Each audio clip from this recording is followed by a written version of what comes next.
Hello ಸ್ನೇಹಿತರೆ, ನಮಸ್ಕಾರ ಎಲ್ರಿಗೂ. ಆ್ಯಂಡ್ ನೀವು ನೋಡ್ತಿದ್ದೀರಾ ಆಗಿ ನ್ಯಾಚುರಲ್ಸ್ ಯೂಟ್ಯೂಬ್ ಚಾನಲ್.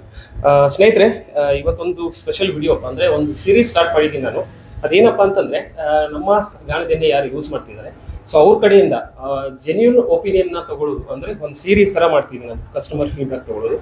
ಸೊ ಇವತ್ತು ನಮ್ಮ ರವಿ ತೋರನಗಟ್ಟಿ ಅಂತೇಳಿ, ಆ್ಯಕ್ಚುಲಿ ಅವರು ವೈಯಕ್ತಿಕವಾಗಿ ಅವ್ರು ಪರಿಚಯ ಮಾಡ್ಕೊಳ್ತಾರೆ. ಸರ್ ನಮಸ್ತೆ. ನಮಸ್ತೆ ಸರ್, ನಿಮ್ಮ ವೈಯಕ್ತಿಕವಾಗಿ ಪರಿಚಯ ಮಾಡ್ಬೋದಾದ್ರೆ? ನನ್ನ ಹೆಸರು ರವಿ ಅಶೋಕ್ ತೋರನಗಟ್ಟಿ ಅಂತ.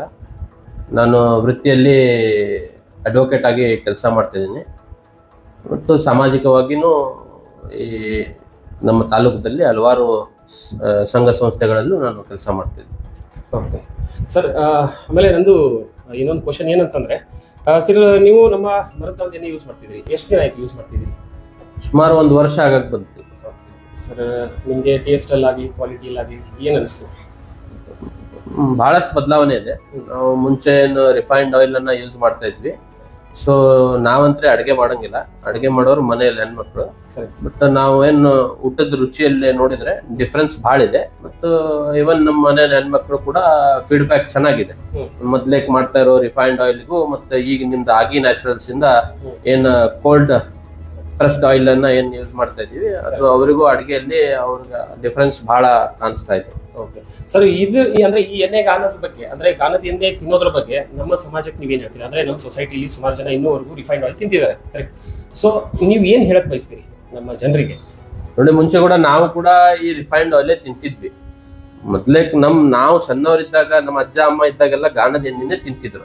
ನಂತರ ಬರ್ತಾ ಬರ್ತಾ ದಿನಮಾನಗಳದಾಗ ಈ ಸೊಸೈಟಿ ಅಪ್ಗ್ರೇಡ್ ಆಯ್ತು, ಜನ ಸ್ಟ್ಯಾಂಡರ್ಡ್ ಆಫ್ ಲಿವಿಂಗ್ ಹೈ ಆಗಿ ಸ್ವಲ್ಪ ಅವ್ರ ಥಿಂಕಿಂಗ್ ಚೇಂಜ್ ಆಗಿ ಈ ರಿಫೈನ್ಡ್ ಆಯಿಲ್ ಮಾರ್ಕೆಟ್ನಾಗೆಲ್ಲ ಈ ಗಾಣದ ಎಣ್ಣೆ ಕಡಿಮೆ ಆಗ್ತಾ ಬಂತು, ಕೃಷಿ ಕಮ್ಮಿ ಆಗ್ತಾ ಬಂತು. ಸೊ ಹಿಂಗಾಗಿ ಕಾಳ ಪದಾರ್ಥಗಳ ಅವೈಲಬಿಲಿಟಿ ಕಮ್ಮಿ ಆಯ್ತು.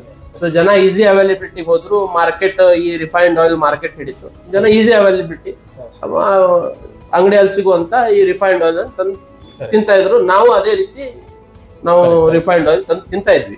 ಬಟ್ ಇತ್ತೀಚಿನ ದಿನಗಳಲ್ಲಿ ಈಗ ಮತ್ತೆ ನಮ್ಮ ಏನ್ ಸೊಸೈಟಿ ಹಿಂದಿರೋ ಪದ್ಧತಿಗೆ ಸ್ಲೋಲಿ ಅಟ್ಯಾಚ್ ಆಗ್ತಾ ಇತ್ತು.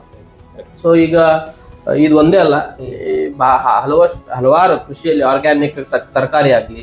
ಸೊ ಅದೇ ರೀತಿ ಏನ್ ಈಗ ಗಾಣ ಅಂದ್ರೆ ಮೊದ್ಲೇಕಿಂತ ಸ್ವಲ್ಪ ಅಡ್ವಾನ್ಸ್ಡ್ ಮಷಿನ್ ಬಂದು ಅದರಲ್ಲಿ ಈ ಕಟ್ಟಿಗೆ ಕೋಲ್ಡ್ ಆಯಿಲ್ ಅನ್ನ ಈಗ ಹಲವಾರು ತಾಲೂಕುಗಳಲ್ಲಿ ಊರಲ್ಲಿ ಸಿಗ್ತಾ ಇದೆ. ಈಸಿ ಅವೈಲಬಿಲಿಟಿ ಇರೋದ್ರಿಂದ ಜನ ಈಗ ಇದಕ್ಕ ಬಹಳಷ್ಟು ಜನ ಈ ನ್ಯಾಚುರಲ್ ಗಾಣದ ಎಣ್ಣೆಗೆ ಹೋಗ್ತಾ ಇದ್ದಾರೆ. ಸೊ ಅದೇ ರೀತಿ ನಾವು ಕೂಡ ನೀವೇನ್ ಆಗಿ ನ್ಯಾಚುರಲ್ಸ್ ಇಲ್ಲಿ ಮಾಡಿದ್ರಿ.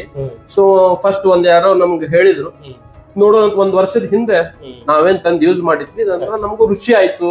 ಮತ್ತ ಬಳಕೆಯಲ್ಲಿ ಮತ್ತೆ ಅಡಿಗೆಯಲ್ಲಿ ಬಹಳಷ್ಟು ಬದಲಾವಣೆ ಕಂಡಾಗ ನಮ್ಮ ಮನೆಯಲ್ಲೂ ಕೂಡ ಅದನ್ನೇ ಯೂಸ್ ಮಾಡೋಣ ಅಂತ ನಿರ್ಣಯ ಮಾಡಿದ ನಂತರ ನಾವು ರೆಗ್ಯುಲರ್ ಆಗಿ ನಿಮ್ಮ ಆಗಿ ನ್ಯಾಚುರಲ್ಸ್ ಇಂದ ಈ ಶೇಂಗಾ ಎಣ್ಣೆ ಆಗ್ಲಿ, ಕೊಬ್ಬರಿ ಎಣ್ಣೆ ಆಗ್ಲಿ, ಆಮ್ಯಾಗ ನಾವು ಸೂರ್ಯಪಾನ ತಗೊಂಡ್ ಬಂದೀವಿ.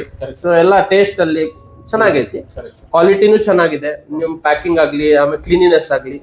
ಸೊ ಹಂಗಾಗಿ ನಾವು ಹಲವಾರು ಜನರಿಗೂ ನಾನು ಹೇಳಿದ್ದೇನೆ, ನನ್ನ ಫ್ರೆಂಡ್ಸಿಗ ಮತ್ ನನ್ನ ಕಲೀಗ್ಸಿಗ ಬಹಳ ಜನ ನಾನು ಹೇಳಿದ್ಮ್ಯಾಗ ನಿಮ್ಮಲ್ಲಿ ಸುಮಾರು ಜನ ಪರ್ಚೇಸು ಮಾಡ್ತಾ ಇದ್ದಾರೆ, ಅವರು ಕಂಟಿನ್ಯೂಸ್ ಹಂಗ. ಸೊ ನಿಮ್ ಸರ್ವಿಸ್ ಅಲ್ಲಿ ಹೇಳ್ಬೇಕಂತಂದ್ರೆ ಸರ್ವಿಸ್ ಕೂಡ ಬಹಳ ಚೆನ್ನಾಗಿದೆ. ಯಾಕಂದ್ರೆ ಮನೆ ಕ್ವಾಂಟಿಟಿ ಹೆಚ್ಚಿಗೆ ಇದ್ರೆ ನೀವು ಮನೆ ಮಠ ಸರ್ವಿಸ್ ಕೊಡ್ತೀರಿ. ಒಂದ್ ಫೋನ್ ಮಾಡಿದ್ರೆ 1 ತಾಸಲ್ಲೋ 2 ತಾಸಲ್ಲಿ ತಂದು ಕೊಡ್ತೀರಿ. ಸಣ್ಣ ಕ್ವಾಂಟಿಟಿ ಇದ್ರೆ ನಾವು ಬಂದಾಗ ನೋಡಿವಿ, ನಿಮ್ಮ ಇದನ್ನು ನೋಡಿವಿ, ಎಲ್ಲ ಕ್ಲೀನಿನೆಸ್ ಚೆನ್ನಾಗಿದೆ. ಸರ್, ಇನ್ನೊಂದು ನನ್ನ ಪ್ರಶ್ನೆ ಏನಂತಂದ್ರೆ, ನಮ್ಮ ಗ್ರಾಮೀಣ ಭಾಗದಲ್ಲಿ ಏನ್ ಜನ ಇದ್ದಾರೆ, ಆಲ್ಮೋಸ್ಟ್ ಮ್ಯಾಕ್ಸಿಮಮ್ ಅಂದ್ರೆ 90. ಸರ್, ಇನ್ನೊಂದು ನನ್ನ ಪ್ರಶ್ನೆ ಏನಂತಂದ್ರೆ, ನಮ್ಮ ಗ್ರಾಮೀಣ ಭಾಗದಲ್ಲಿ ಏನ್ ಜನ ಇದ್ದಾರೆ, ಆಲ್ಮೋಸ್ಟ್ ಮ್ಯಾಕ್ಸಿಮಮ್ ಅಂದ್ರೆ 95% ಜನ, 95ಕ್ಕಿಂತ ಅಂದ್ರೆ ಜಾಸ್ತಿನೇ ಇದ್ದಾರೆ, ಎಲ್ಲರೂ ರಿಫೈನ್ಡ್ ಆಯಿಲ್ ಯೂಸ್ ಮಾಡ್ತಿದ್ದಾರೆ. ಅಂದ್ರೆ ಅವ್ರು ಯೋಚನೆ ಮಾಡೋದೇನಂದ್ರೆ ಕಾಸ್ಟ್, ಅಂದ್ರೆ 150-170ಕ್ಕೆಲ್ಲ ನಮ್ದು ಏನು ಶೇಂಗಾ ಎಣ್ಣೆ ಸಿಗ್ತದೆ. ಸೊ ಅದನ್ನ ನಮ್ಮ ಮರದ ಗಾಣದ ಎಣ್ಣೆಯಿಂದ ನಾವು ತಯಾರು ಮಾಡ್ತಿದೀವಿ, ಅದಕ್ಕೆ ಕಂಪೇರ್ ಮಾಡ್ತಾರೆ. ಇದ್ರ ಬಗ್ಗೆ ನೀವ್ ಏನ್ ಹೇಳ್ತೀರಿ? ನೋಡ್ರಿ, ಈಗ ಅವ್ರವ್ರ ಆರ್ಥಿಕ ಪರಿಸ್ಥಿತಿಗೆ ಅವರು ಅನುಗುಣವಾಗಿ ಅವ್ರಿಗೆ ನಾನು ಯಾರಿಗೇ ರೀತಿ ನಾನು ಇಂಥವ್ರಿಗೆ ಪರ್ಟಿಕ್ಯುಲರ್ ಆಗಿ ಹೇಳಂಗಿಲ್ಲ. ಕಾಸ್ಟ್ ವಿಚಾರ ಮಾಡ್ತಾರಂತಂದ್ರ ಈಗ ಅವರು ವಿಚಾರ ಮಾಡ್ಬೇಕು. ಇವತ್ ನೋಡ್ರಿ 1 ಕಿಲೋ ಶೇಂಗಾಗ ರೇಟ್ ಏನೈತಿ? 1 ಕಿಲೋ ಶೇಂಗಾ ರೇಟ್ ಏನೈತಿ? ಜನರಲ್ ಸ್ಟೋರ್ 150 ರೂಪಾಯಿಂದ 160 ರೂಪಾಯಿ ಒಳ್ಳೆ ಶೇಂಗಾ 1 ಕಿಲೋಗೆ. ಆಯ್ತು, ನೀವು ಎಂತದೇ ತಗೋತೀರ 120 ಕೆಳಗಂಕ್ರಿ ಶೇಂಗಾ ಇಲ್ಲ. 1 ಲೀಟರ್ ಲೀಟರ್ ಶೇಂಗಾ ಎಣ್ಣೆ ಮಾಡಕ 3-4 kg ಶೇಂಗಾ ಬೇಕು, ಅವರೇಜ್ ಬೇಕು. ಸೊ ಅದರ ಕಾಸ್ಟ್ ಎಷ್ಟಾಗ್ತೈತಿ? ಸೊ ನೀವು ಮಾಡಿರುವಂತದ್ದು ನೀವು ಪ್ಯಾಕಿಂಗ್ 350 ರೂಪಾಯಿ. ಅಂತ ಒಂದು ಶೇಂಗಾ ಎಣ್ಣೆ ರಿಫೈನ್ಡ್ ಆಯಿಲ್ 150 ರೂಪಾಯಿಗ 100 ರೂಪಾಯಿಗ 90 ರೂಪಾಯಿಗೆ ಸಿಕ್ತಿತ್ತಂದ್ರ ಅದು ಎಷ್ಟು ಕಲಬೆರಕೆ ಇರ್ಬೋದು ಅನ್ನೋದು ಜನ ವಿಚಾರ ಮಾಡ್ಬೇಕು, ಯೋಚನೆ ಮಾಡ್ಬೇಕು. ಯಾಕಂದ್ರೆ ಇವತ್ತಿನ ಕಾಲಮಾನ್ಯಾಗ ನೋಡಾಕತ್ತೀವಿ, ಇವತ್ತ ಎಂತ ಯುವಕರು ವಯಸ್ಸದವರು ಸಣ್ಣ ವಯಸ್ಸಿನ ಸಣ್ಣ ಹುಟ್ಟಿದ ಕೂಸು ಸುಧಾ ಹಿಡಿದು ಸಣ್ಣ 30 ಅಂದ್ರೆ 30-40 ಏಜ್ ನಾಗ ಎಷ್ಟು ಮಂದಿಗ ಹಾರ್ಟ್ ಪ್ರಾಬ್ಲಮ್, ಈ ಪ್ಯಾರಾಲಿಟಿಕ್ ಪ್ರಾಬ್ಲಮ್, ಇನ್ ನರ್ವ್ ಸಿಸ್ಟಮ್ ಪ್ರಾಬ್ಲಮ್ ಇವೆಲ್ಲ ಬಹಳ ಬರ್ತಾ ಇದಾವ. ಅದಕ್ಕ ನನ್ನ ಪ್ರಕಾರ ಮತ್ತೆ ನಾನು ವೈದ್ಯರಿಗೆ ಕೇಳಿದ ಪ್ರಕಾರ ತಿನ್ನೋ ಅಡಿಗೆ ಎಣ್ಣೆ ಕೂಡ ಒಂದು ಬಲವಾದ ಕಾರಣ ಅಂತ ಹೇಳಿ ಆ ಎಲ್ಲಾ ರೋಗಕ್ಕೆ. ಅದರ ನಂತರ ಈ ಆಹಾರ ಪದ್ಧತಿ ಅವರು ಬೇರೆ ಬೇರೆ ವಿಚಾರಗಳನ್ನಾಗ ಅವ್ರ ಲೈಫ್ ಸ್ಟೈಲ್ಗೂ ಅದು ಆಗ್ತೈತಿ. ಅದ್ರಾಗ ಪ್ರಮುಖವಾಗಿದ್ದು ಅಡಿಗೆ ಎಣ್ಣೆ ಕೂಡ ಅಂತ. ಅಂದ್ರೆ ನಾವು ಅಡಿಗೆ ಮಾಡ್ಬೇಕಿದ್ರೆ ಸ್ಟಾರ್ಟ್ ಮಾಡೋದೇ ಎಣ್ಣೆಯಿಂದ. ಹೌದು. ಸೊ ಹಂಗಾಗಿ ನಮ್ಗೆ ಜಾಸ್ತಿ ರೋಗಗಳು ಬರೋದು ಎಣ್ಣೆಯಿಂದಾನೆ ಅಂತ ಒಪಿನಿಯನ್. ಅಂದ್ರೆ ಕೆಲವರಿಗೆ ಈಗೇನ್ ರಿಫೈನ್ಡ್ ಆಯಿಲ್ ಹೇಳಿದೆ ಅಲ್ಲ, ಎಕ್ಸಾಂಪಲ್ ಒಂದ್ ಲೀಟರ್ ಶೇಂಗಾ ಎಣ್ಣೆ, ಒಂದ್ ಶೇಂಗಾ ಎಣ್ಣೆಗ 350 ರೂಪಾಯಿ ಕಾಸ್ಟ್ ಐತಂದ್ರ ಸೊ 3-4 kg ಶೇಂಗಾ ಹತ್ತದು 150 ರೂಪಾಯಿ ಕೊಡ್ತಾರ, 100 ರೂಪಾಯಿ ಕೊಡ್ತಾರೆ, 80 ರೂಪಾಯಿ ಕೊಡ್ತಾರ ಅಂದ್ರೆ ಆಬ್ವಿಯಸ್ಲಿ ಅವರು ಅದ ಕಲಬೆರಕೆ ಇರ್ತಿತ್ತಂತ ಅರ್ಥ. ಸೊ ಅದನ್ನ ಜನ ವಿಚಾರ ಮಾಡ್ಬೇಕ. ಬಟ್ ಅವ್ರ ಆರ್ಥಿಕ ಅನುಗುಣ ಅವರು ವಿಚಾರ ಮಾಡ್ತಾರ.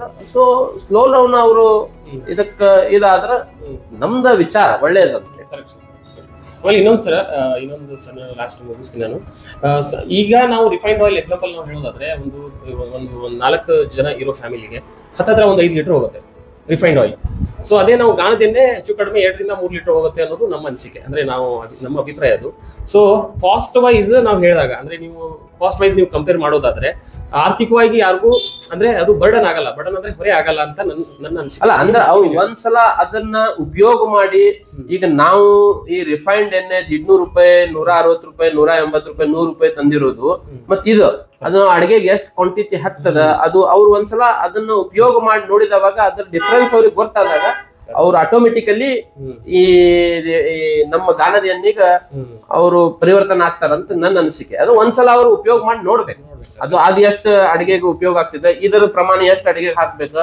ಸೊ ಅದು ನೋಡಿದವಾಗ ಅವರು 1 ತಿಂಗಳು 2 ತಿಂಗಳು ಮಾಡಿದವಾಗ ಅದ್ರ ಕಾಸ್ಟ್ ಇದ್ರ ಕಾಸ್ಟ್ ಅವ್ರಿಗೆ ಅವಾಗ ಡಿಫ್ರೆನ್ಸ್ ಗೊತ್ತಾದಾಗ ಅವ್ರು ಆಟೋಮೆಟಿಕಲಿ ಇದಕ್ಕೆ ಬರ್ತಾರ ಅನ್ನೋ ನಮ್ಮ ಅಭಿಪ್ರಾಯ. Correct sir.